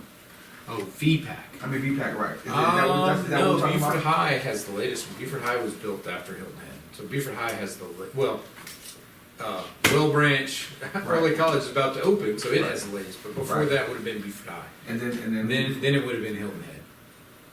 and we are talking about the VPACs, not Mhm. the auditoriums. Well, that's the same thing. Right. VPAC is Visual Performing I Arts said Center. right versus the schools have the regular auditoriums. Well, it's the same thing, except at Beaufort High has two. So they have their Right. old auditorium and then they have the new auditorium. The new one is what we would call the VPAC. Okay, and then is that where you talking about spending money on the VPAC? On the, yes. I just want to be precise, so if I see it, I ask you, I don't want to say, well, I can get you the report, I can get you a copy of the inspection report on what they found. It'll list all the items and all the costs that they found at all the performing arts centers. Okay. So would you like, would y'all want that, I mean, bring it back to this, or, I don't know, actually, it sounds like it may be done, if you have me come back to this, but I'll be glad to provide that for you. Yeah. Either as a committee or to Mr. Smith personally, does everybody want it, or do I just? You can send it to Will for me. Okay. All the time. I mean, for that number. I mean, you did throw it on me and say, hey, Mr. Smith, you're endorsing it. Yeah. So, I mean, I thought about that, I'm endorsing it. First thing I asked Mr. Smith, I actually re-endorsed it, so I just want to make sure I'm, All right. yeah. So, I'm arguing with you on are we done? that. That would be a motion to I'll- take it to the board. Oh, well, no, I'm talking about with this, I'm talking about 8%. We got it, what's our next move? Well, we gotta check on that 2.35. Yeah, first, yeah. Right. The iPad iPad, replacements. the What are iPad you checking replacement. on? I thought you were taking it out. Oh, yeah, I'm gonna make Push that it. change. Yeah, well, we're Yeah. gonna push it and then find out whether it's academically required. If the teachers want it, then we put it back in. Right. So, yeah, so we would wait for the next meeting, and then we would say we would move forward at that point in time. What's our timeline? When do we have to get before? the board? So, it was, I have that as part of the presentation for the referendum approval. They actually were gonna come about the same time. end of May is typically when this gets finalized. So what we're looking for, end of May, early June, so end of May, a month from now, is when this should be going to the board to get final approval. Okay. Or So we got time to check on this, You do. on the iPads. Let's My push question it or down. concern is that I don't know how quickly the academic committee can respond to you on that. You'll ask for an expedited. But that's, so I'll move that to push, I'll make Yeah, these move to changes. And as I told to Mr. Dowling, if you do a special called meeting, we might wanna include this. We always have that option. Yeah. Yeah, we are gonna do, and now, so we're done. And I'll make those changes and I'll, construction update, you're just gonna show us pictures. yep, you got just one sheet, well, Yeah. and the dollar, come on, I I mean, just have one question. okay. Are all the construction projects on time and on budget? Yes, Okay, good, you can move to recap. can I give you some information? I know you wanna do it. Well, yeah, I'm so. just messing with you. It is ready, the VPAC is ready to be inspected, and we're talking about when we were gonna do a, grand opening. But OSF cannot come back till early May. And in talking to Annalise Dixon, she said May's a terrible time Right. to do an opening. She said she'd rather just push it off till just before the start of the school year and do it in August. No. No. When the OSS is made to come, that's when it needs to happen. It's the start, Their final, OSF is coming the first week in May, so I think May 4th, 5th, something like that. So they could give a certificate of occupancy or even a preliminary, we could take ownership of the building in early May. we want to do it as soon as possible. If she would have a grand opening at a different time or two, that's something on her, but we want to go ahead and get this stuff moving. Typically, you have the principal as part of that, and while I know she's trying to get Candace Glover to come and perform and be part, Me personally, I could care less about it. I want you to put it over. I want to make sure that we're doing things. Yeah, the principal's part of it, but I did at this point in time, you brought it to this board, and that's from this body, that's what I'm saying. Let's go ahead. What if you run into something else and they can't come? Then what? But they told you they were good about this time. The construction is done once Yeah. OSF approves it. Right. So then we're done with it. correct? What Mona Lisa Dixon wants to do and what you think she should do. Well, typically the board would be Would be a part of discussion. of it, like at the gym. Well, we'd be invited and stuff, Yeah. but I mean, the construction part is done. Correct. Right, but So my now it's problem- just a political decision. Mona Lisa Dixon wants to Right, have right, a right. grand opening. We OSS, don't. well, women, time about women. OSS is that the same people the last time we went into the gym? Was that the people who had to come walk through and give us the final? Yeah, they would not allow us in, remember, Right, they gave us right. special permission to Right, come in. right, so this is my thing. If they're gonna come through and they're gonna say open, then that's fine. Nobody has to know that, hey, the gym is already, With the pack. but the package is already opening. I mean, that's ready for it to be open. I mean, versus. We're all saying the same thing. Yeah, that's No, what Mona The said. grand opening is just a ceremony. Right. Right, but you said that you don't wanna go, you said that you're gonna have OSS not come at that time. No. OSF, we couldn't get OSF in April. We were getting finished, the earliest they could get finished was April. OSF was coming in early April. They didn't jive, so we told OSF we can't do it then. The earliest they could come back was the first week in May. So OSF is coming, no matter when you do the grand opening or how that occurs. Okay, that's, they're I really thought you were separate saying issues. I thought you were saying that she said she didn't want them to come in May, they want you want to tell them don't come. No. They're still coming in May. The grand opening is more of a celebration. Okay, well, I don't care, I and only a care about when they showpiece. come, that it's clear that everything is. Or ribbon cutting, I should be Right, saying. okay, It's a yeah. ribbon cutting. But It's the a building's being used as soon as they come and give us the occupancy. Right, it Right. could be used. Right, But in May, she probably doesn't have much of a use for it, but she can Alright. start using it. yeah, okay, I just wanna make sure Yeah. that they don't. So that was the only thing I wanted to say, is that we're probably gonna hold off on the ribbon cutting till August. And we'll do it just before school starts. It'll be a great event. People get excited about it, and you'll open school with a brand new pack, and hopefully, Yeah, so, well, can we talk about upcoming agendas? When you Yeah, get I ready just for it? wanna make sure, let's recap. recap it first, make sure we got everything. Is there anything? Oh, yes, what do I need to bring to the board meeting? That's what we're gonna discuss, or what you and I need to make sure we have lined up for the board meeting. Yes. Well, yeah, we have all these issues that are hopefully gonna go to consent, but if they don't, you'll have to be there to explain, because I'll just say that the committee recommends that we would do whatever. So we've made motions tonight, that is one For thing the we, eas- For the Right. easements and the fiber optic, I'm gonna, fiber optic easements and the MOU for the sirens pending approval of, Wendy looking at it. So those are So I think we'll- recommendations. we'll see, I make. think what you and I need to do, between you, Robin, and I, do this list, what the status was, the motion was this, and if it doesn't get on consent agenda, that same motion will be, for the most part, what we'll put in front of the full board to Right. discuss or Mark talk will about. make the exact same motion. I was a little bit caught off because I didn't expect to have to talk, so that would be good if we know ahead of time that, well, that it's not on consent agenda. How will we know if it's not on consent? No, I think they could go on consent agenda, it's just a question of, would there be any discussion? Do you think, consent agenda doesn't allow discussion? So the only one that might really need discussion, I don't know, is that, I don't think we know enough about it, that what town of Bluffton wants to buy. We need to see the. Well, actually, that's the one he said, bring it to the full board, so that's Right. not, Yes. that's not gonna be on consent agenda. Right, okay, Right. that was one I would say, Right. not We're counting not- we after, wouldn't that's put that exactly, on, so. okay. So I have a question, Yeah, because right now, standardly, at a committee, yeah, I put everything up under the committee, and we talk about it Uh-huh. under committee. mhm. Am I putting the things under committee, or am I putting them on consent? Well, I guess if we're just doing them right under the committee, but if there are things that we don't think need any discussion, you can just say, these are the things we I'm recommend, just gonna therefore say they're we'll on the put them consent. under consent. Yeah, I think that's Okay. fine. Because I will, my update, I got caught off guard last time because I didn't think we had a meeting, so I wasn't paying attention.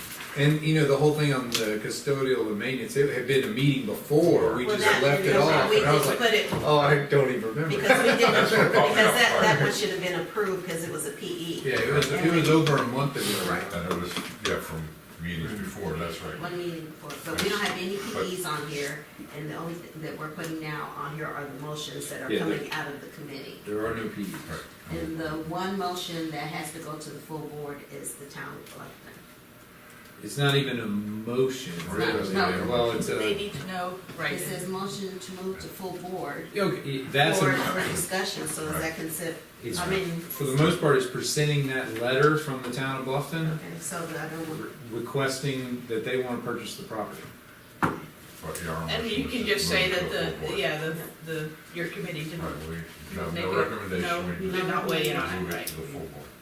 But also as part of that, you should have that, the $1.99 year lease.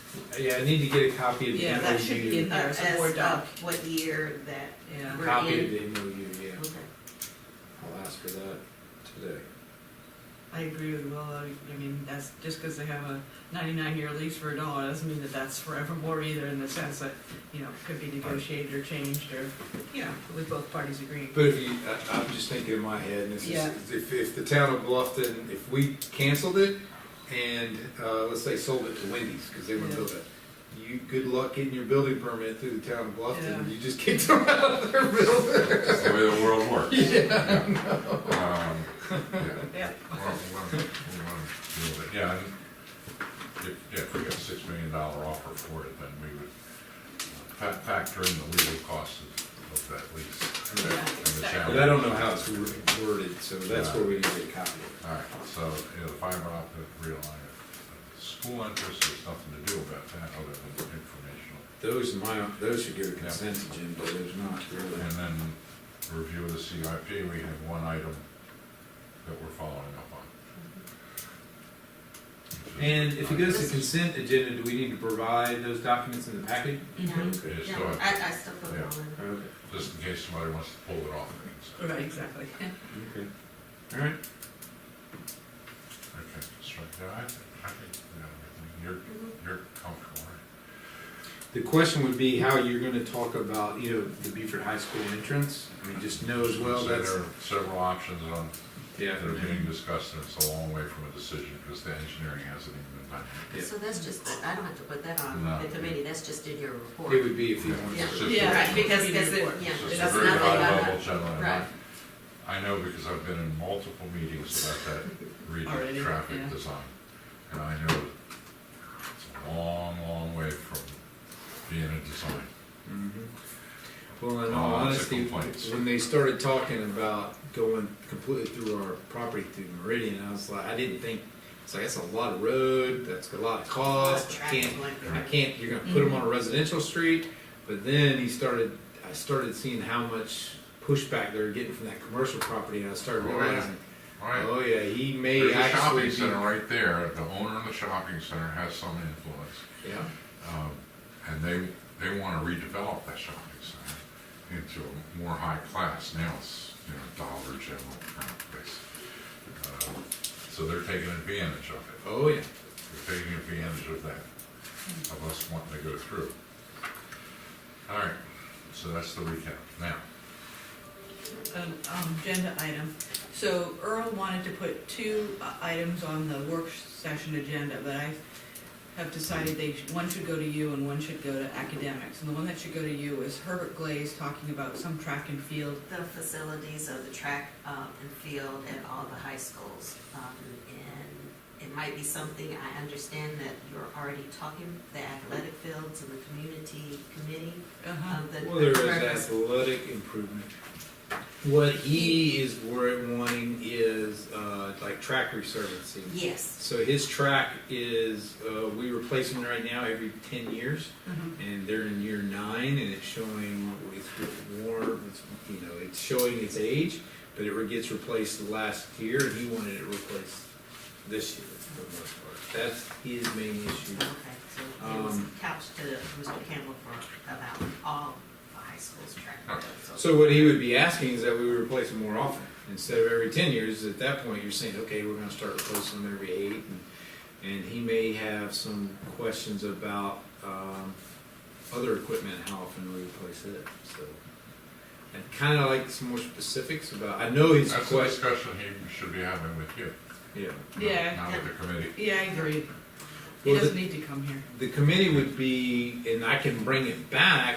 After would you be- all have talked it out, Yeah, it would be whether or not we want to Or just- replace yeah. resurface tracks more frequently. That's what his Yeah. request. and if you all disagree and he wants to appeal your decision, then It's he can just come to not us. like, yeah. I don't think this is the time to be increasing the projects that we have, you know. I agree, but, Yeah. yeah, okay. The school start time, so what do you want to I'm bring gonna- or I'm conversation? gonna schedule a separate meeting for school start times, whenever it's convenient, So we need so that that we only focus on bus transportation. with Mr. And what Barr. options, because bus, as you know, bus schedule is what drives the start time. Mhm. Everybody else can talk about everything else, but we know that's what drives it. So we have to see if we have any options, and I know we went through it last year, but So what do you want from him? He What supposedly options? already has William said he already has a PowerPoint all ready to go, is that accurate? No. Okay. Yeah, I did talk to him, and he said that night that you sent him home, I talked to him that next day, and he said he has a PowerPoint ready to go. On what? We can call him right now and ask him. Sure. Yeah, That's, but that is, I think that the crux of our meeting would be what are the options? because he's still getting some things going. Mhm.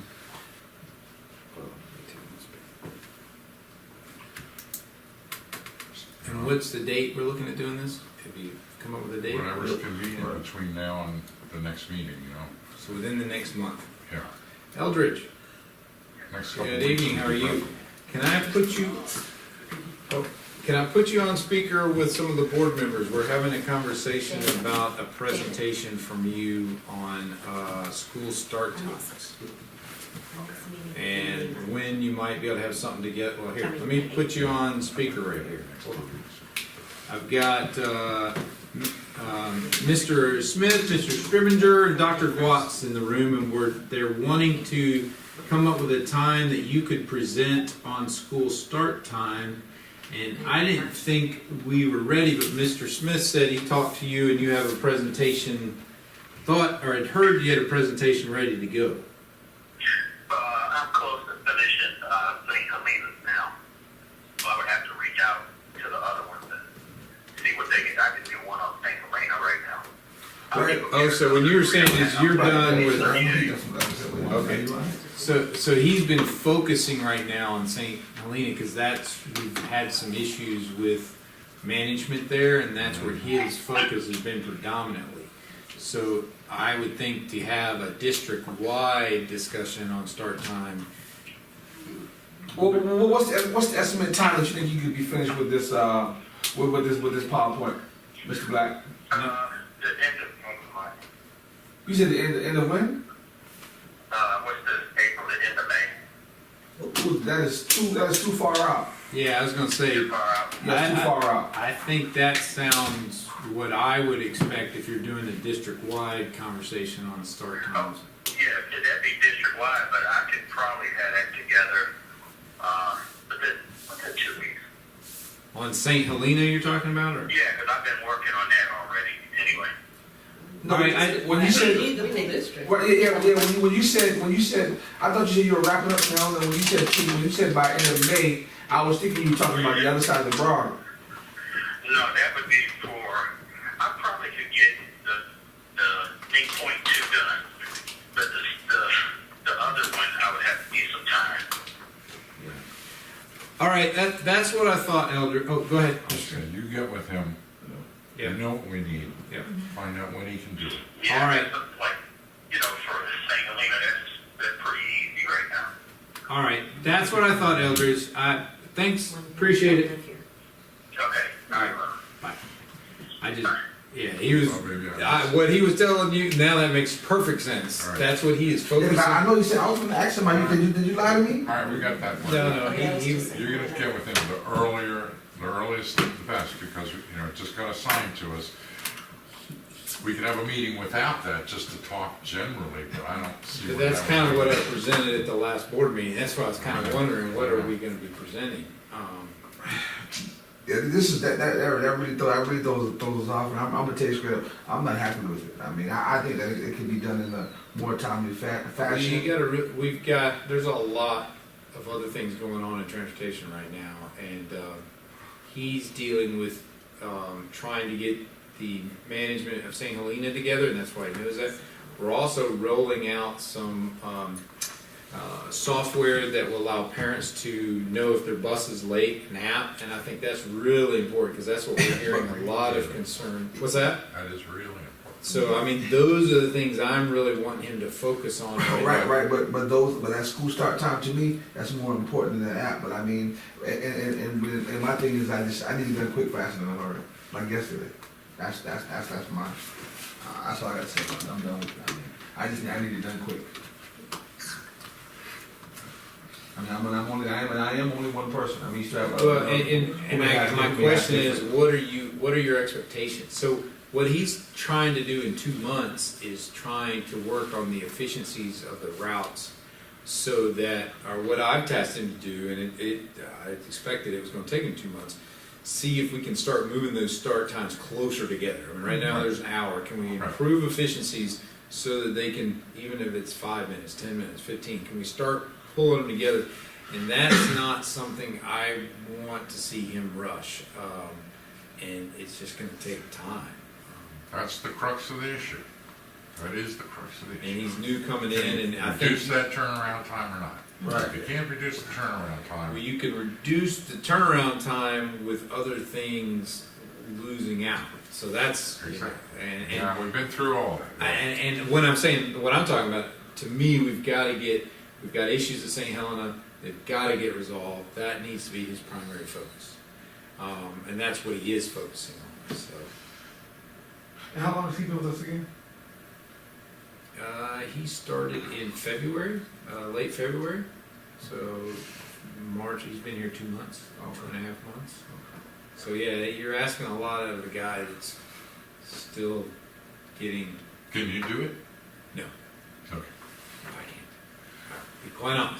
That's, I'd have to hire. that's a the consultant. shortcut. The shortcut's always the honest answer. I mean, to me, we'd have to hire somebody from the outside to come in and really do that. And that's probably what we need to do. If you really want to have that, especially with it, is hire somebody. You could find out how much that would cost.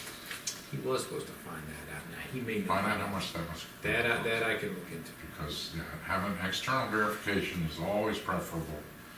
It's just like. He's new, so he's Demographics. kind of being classified as external because he is new here. But You know what I'm yes. saying, if we don't have the resource, let's pull a resource in if we can, if it's not cost prohibitive. Maybe we can get moving. Okay. We can do that through email, we can talk through email. Yep, I will ask him. I have two Well, tabs. let's see. I know you Really town just- Bluffton these and This is Terry's. cost for So consulting. I think we can adjourn. And you've